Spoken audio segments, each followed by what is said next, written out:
Қазақстан Республикасының білім жүйесін жаңартудың басты міндеті саналы біліммен қамтамасыз ету.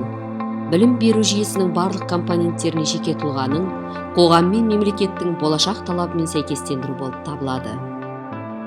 Мамандық адамның белгілі бір қызмет атқаруына мүмкіндік беретін білім мен практикалық дағды жиынтығы. Мамандық пен оқу орнын таңдау әрбір түлек үшін өте маңызды, әрі жауапкершілігі мол шешім.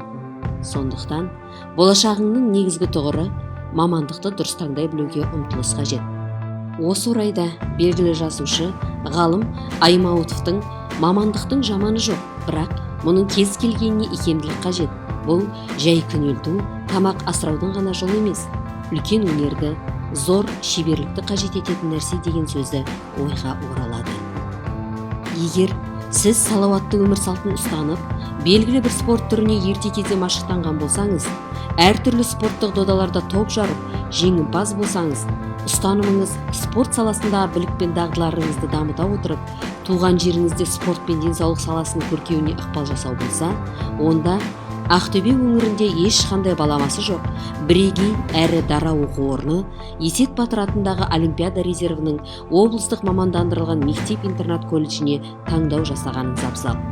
Колледжге спорттық бағытта жетістіктері бар қабілетті де дарынды талапкерлер шақырылады. Мемлекеттік оқу орны дене шынықтыру және спорт мамандығы бойынша облыс қана емес, республика көлемінде спорт саласына қызмет ететін мамандар даярлайды. Аталған мамандық бойынша оқу орнын бітірушіге спорт жаттықтырушысы оқытушы біліктілігі беріледі. Колледжде оқып білім алу мерзімі 2 жыл 10 ай. Оқыту нысаны күндізгі, жалпы орта білім базасында оқытады. Мектеп-интернат колледжі базасы толықтай оқу құралдары мен спорттық жаттығу құралдарымен жабдықталған. Колледж студенті тегін жатақханамен 5 мезгіл ыстық тамақпен қамтамасыз етіледі.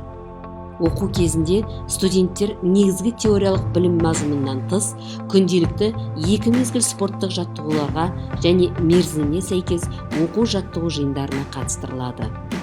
Мектеп-интернат колледждің мақтанышпен айтарлық өзіндік спорттық жетістіктері де аз емес. Жаттықтырушы дене шынықтыру спорт ұйымдары мен орталықтарында спорттық дайындықты жүзеге асыратын тұлға. Жаттықтырушының қызметі әсіресе бүгінгі таңда ғарыштап дамыған заманда оның кәсіби шеберлігі мен біліктілігіне байланысты. Өйткені ол спортшыны тәрбиелеуде аса маңызды тұлға болып табылады. Жаттықтырушының педагогикалық шеберлігі оның тәжірибесіне ғана емес, сондай-ақ спортты таңдаған түрінің теориялық жағынан да терең біліміне байланысты екендігі даусыз. Спорттық жаттықтырушының негізгі қызметі түрлі біліктілігі бар спортшыларды дайындау. Жұмыс барысында оларды жаттықтыруға басшылық жасау, жарыстарға дайындау кіреді. Кез келген жаттықтырушының міндеті спортшыға аталған кезеңде ең жоғарғы нәтижелерге қол жеткізуге көмектеседі. Сондықтан жаттықтырушы жаттығулар кешенін дұрыс жоспарлап, спортшылардың дене және психикалық ресурстарын ескере отырып, қарқындылығын, сабақ тәртібін және жүктемесін сауатты реттеуі тиіс.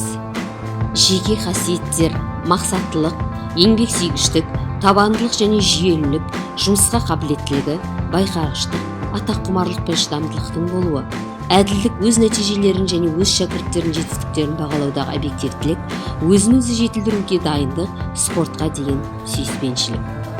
Психофизиологиялық параметрлер, зейін қою және аударуды жоғары деңгейі, көзбен шамалаудың барлық түрлерінің дамуы, жақсы көру арқылы есте сақтау қабілеті, қалыпты көз жетілігі, қол қозғалысы деңгейінде көру қимыл үйлесімі, мықты денсаулық және төзімділік, эмоционалды психологиялық тұрақтылық, дамыған ерік-жігер. Білім, біліктілік, дағдылар, жаттықтырушы адам анатомиясы және физиологиясы, дене шынықтыру әдістемесі, оқыту, дене даярлығы және спорттық жаттықтыру бойынша терең білімі болуы тиіс. Міндетті түрде жалпы психологияны, атап айтқанда спорттық психологияны, спорттық педагогиканы білуі тиіс.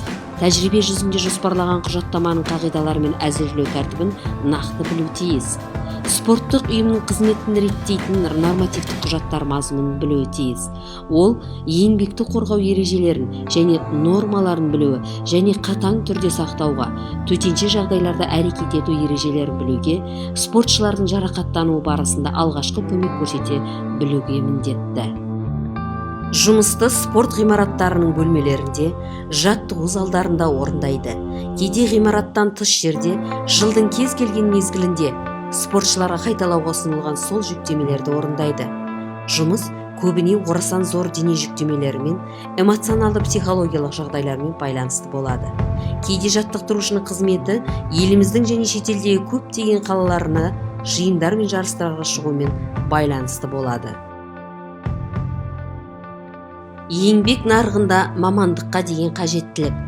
Қазақстанда салауатты өмір салтын насихатталып, спорттың олимпиадалық түрлері, бұқаралық спорт дамып жатқандықтан жаттықтырушы мамандығы сұранысқа ие.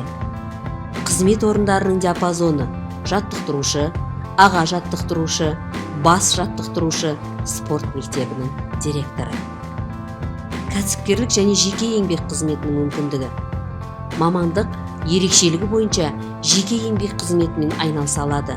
Жеке спорт мектебін ашып, кәсіпкерлік қызметімен айналыса алады.